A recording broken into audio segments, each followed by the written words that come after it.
Hello guys, how's everyone doing? Today, our journey continues from day 16. So grab your snacks, sit back, and relax, because I'll see you on the other side of this adventure. Today, we're heading out to bring villagers, because it's finally time to build a trading hall. But before that, we need to create a villager breeder.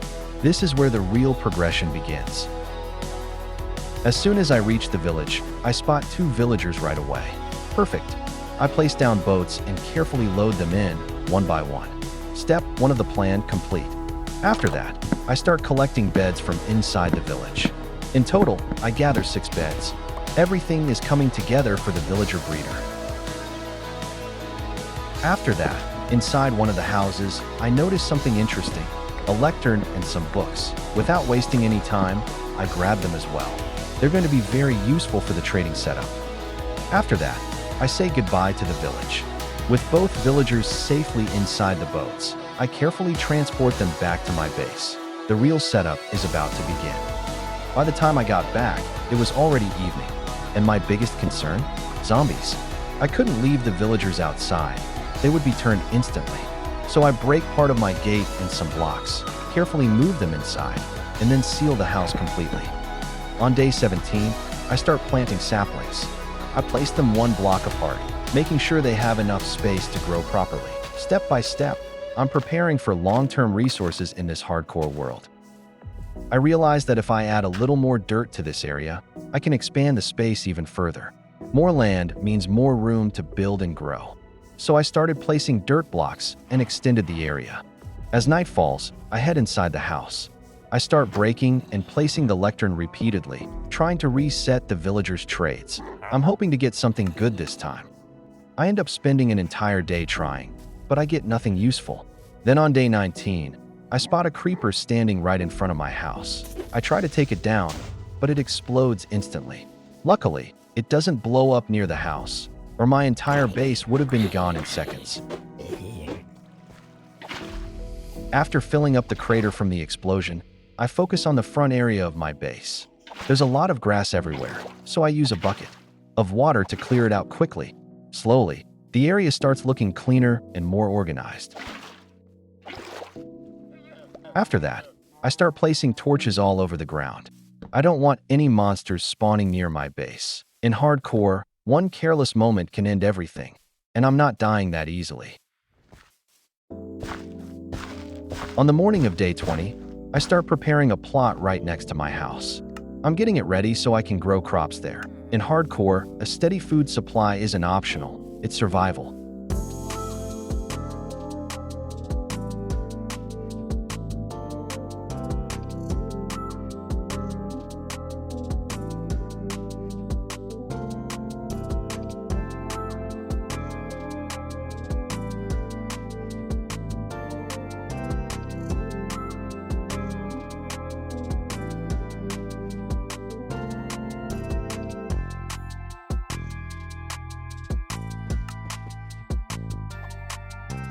After that, it takes me 2 full days to completely prepare the farm and plant all the crops. Once that's done, I shift my focus back to the villager breeder. I start building a proper breeding area for them, because this setup is going to be extremely important for future progress.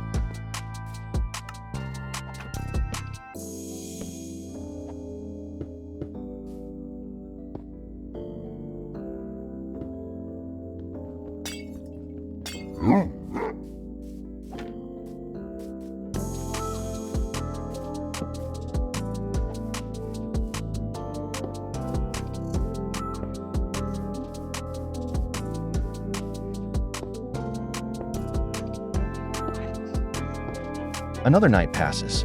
I wait for the morning to arrive, and as soon as the sun rises, I begin moving the villagers into the breeder setup.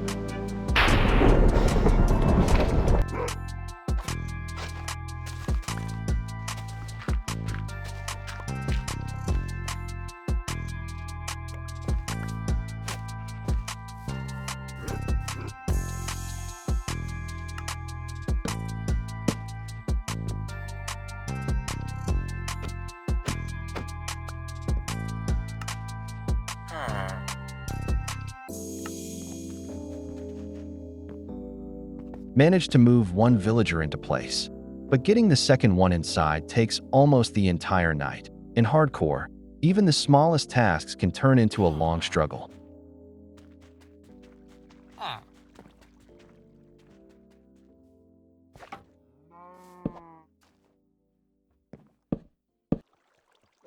After placing the trapdoor above the villager breeder, I finally wrap up the entire setup.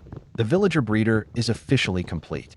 Step by step, this hardcore world is leveling up. Early in the morning, I head over to the villager breeder area. I notice a few zombies have already been trapped. Perfect. I take them down and collect some easy XP. Now it's time to test the villager breeder. I simply give them some bread, and just like that, the breeding begins. New villagers start spawning, falling down into the collection area where they get safely trapped. The system works perfectly. My villager breeder is now fully functional.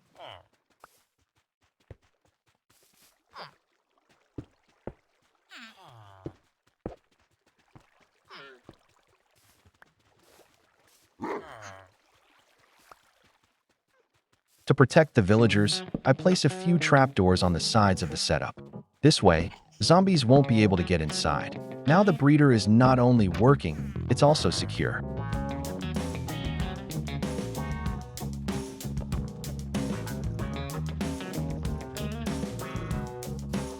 As night falls, I decide to breed my animals. I feed the cows and sheep so their numbers can grow. A bigger farm means better survival in this hardcore world. Why do these zombies always come after me, man? Every single time, it feels like they're targeting me. This hardcore world really doesn't want me to survive. And just like that, day 26. Another night survived. Let's go. Come on, grow. Grow. More. I need more. That's it. Keep going. The bigger the crowd, the better it gets. After that, starting from day 26, I begin working on my animal pen. I add partitions to separate the cows and the sheep. Keeping them organized will make farming much easier. Step by step, the base is getting more efficient. And moving them around from one side to another takes me almost 2 full days. Managing animals in hardcore isn't as easy as it looks. After that, I replace the gates of the animal pen with fences. And on top of the fences, I place white carpets. This way, I can easily walk in and out, while the animals stay safely inside. After that, I start running into a big problem: iron. I barely have any left. I go back into the caves searching for more, but I can hardly find any. Just a small amount here and there. That's when I realize, yeah, it's time to build an iron farm.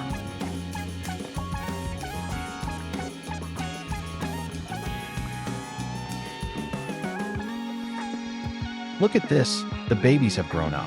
They've finally become villagers. After that, I start searching for a place where I can finally build my iron farm. I eventually find a spot, but it's about 150 blocks away from my base. I wasn't sure if building it 150 blocks above my base would work properly, so I decided safer to build the iron farm far away instead. Sometimes distance is the key to making farms work perfectly. After that, I smelt the little iron I managed to find and craft a pair of shears. With that, I start collecting wool from my sheep. Because for the iron farm, I'll need a total of 20 villagers and 20 beds. And to craft those 20 beds, I'll need 60 wool and 60 wood. So the resource grind officially begins.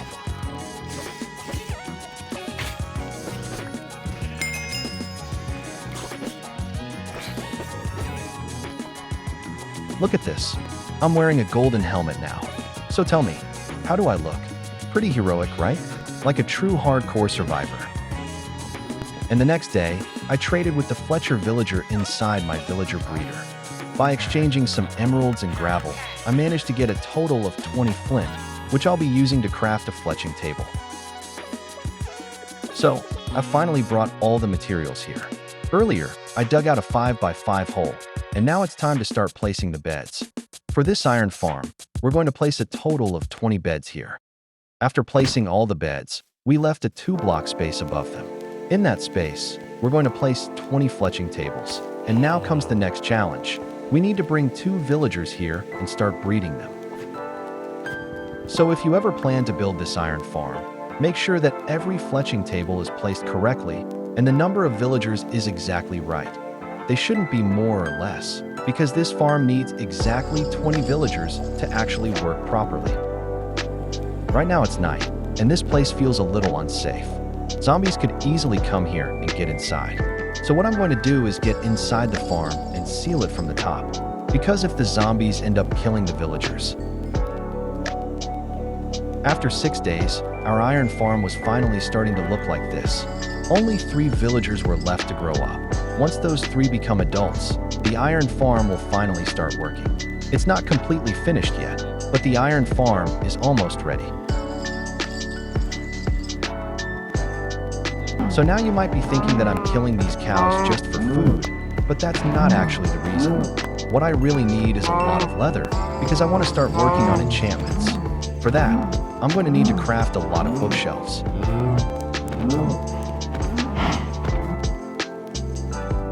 After crafting and placing all the bookshelves, my next big problem was the enchantment table. For that, I needed obsidian. And to collect obsidian, I only had one easy method, and that is this. You might remember this lava pool near the village. So I poured some water over it to turn the lava into obsidian. I had 4 diamonds with me, so I used 3 of them to craft a diamond pickaxe. Now I just needed 2 more diamonds. So I headed back into the cave where I had previously found some diamonds. And finally, the enchantment table was ready. I placed it and started enchanting my pickaxes. I got Unbreaking 3, which was amazing, and along with that, a few other free enchantments. 1 Unbreaking 3, another Silk Touch, and a third with Efficiency 4. Absolutely awesome. After that, I did a few tests with it, and everything turned out perfect. And here's the full loot I managed to gather from the cave. After that, I went back to the same spot where I collected the obsidian and started mining more of it. I needed it to build a chunk loader, so that even if I'm not near the iron farm, it would still keep working and I could keep collecting iron. And guys, let me share a secret with you. On day 44 night, I enchanted my pickaxes for efficiency. And guess what? I got Smite 5 and Efficiency 4 on one of them, which was absolutely awesome.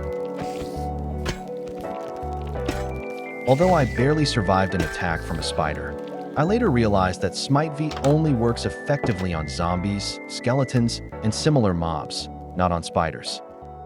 By day 46, I checked and saw that the 3 remaining villagers had grown up. Our iron farm had also started working, as I could now see iron appearing in the chests. The only thing left to build was a chunk loader. I was just about to finish building the chunk loader when I noticed something amazing. Our iron golem had spawned. And look at this. The farm is actually working, as the golem takes damage from the lava and starts producing iron. And luckily, after wasting almost an entire hour, I found out something really frustrating.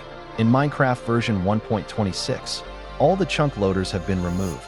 So basically, what was I even doing this whole time? Was I just wasting my time for nothing? I mean, seriously, all that effort for a chunk loader. For what? So I filled the area back up with dirt and left the nether portal there. This way, we can travel to another dimension and start searching for netherite in a nether fortress, which is going to make the adventure even more exciting. So do you guys see this? My Smite V axe was about to break, and since it didn't have unbreaking or anything like that, its durability was going down really fast. So what I did was craft another axe, and luckily it came with Unbreaking 2. It also had a few other enchantments like Efficiency 2 and Smite 3, which I don't really need. Now here's the plan. I'm going to merge these 2 axes together, so my Smite V axe gets its durability fully restored. And that's what you call one clean hit. Finished. That was so satisfying, I absolutely loved it. With that, we've comfortably survived the first 50 days. Now, there are another 50 days left to survive, and we've got a lot more to do. Before we wrap up, let me show you what we have so far. An enchanted bow, an enchanted axe, and some armor. The armor isn't too special yet, mostly made of copper, iron, and a bit of leather. And that axe with Silk Touch is also ready. That's it for today's video. I hope you're enjoying this series. We'll see you in the next episode. Until then, bye-bye.